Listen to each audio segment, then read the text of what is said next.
காரைக்காலில் கோவில்பத்து பகுதியில் வசிக்கும் கட்டிடத் தொழிலாளி மணிகண்டன் என்பவரது வீட்டில் மர்ம நபர் பெட்ரோல் ஊற்றி தீ வைக்கும் சிசிடிவி காட்சிகள் வெளியாகியிருக்கிறது. இது தொடர்பான மேலும் தகவல்களை எமது செய்தியாளர் ராஜ்மோகன் வழங்க கேட்போம். ராஜ்மோகன், தற்போது அந்த நபர் கைது செய்யப்பட்டாரா? இதற்கான நோக்கம் என்ன? விவரங்கள். வணக்கம்.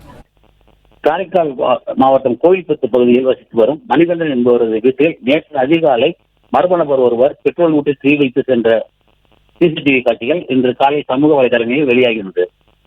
இது குறித்து காரைக்கால் நகர காவல்நிலைய போலீசார் வழக்கு பதிவு செய்து விசாரணை மேற்கொண்டு வரும் நிலையில் முன்விரோதம் காரணமாக மணிகண்டன் வீட்டில் இந்த தீ வைப்பு சம்பவம் நடைபெற்றிருக்கலாம் என்ற பொதுமக்கள் மத்தியில் கூறப்பட்டு வருகிறது.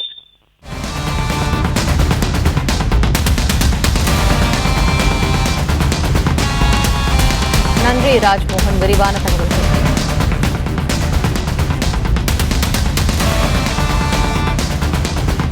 பிளே ஸ்டோர் மற்றும் ஆப் ஸ்டோரில் இருந்து பாலிமர் செயலியை QR கோடு மூலம் பதிவிறக்கம் செய்யுங்கள். செய்திகளை உடனுக்குடன் பெறுங்கள்.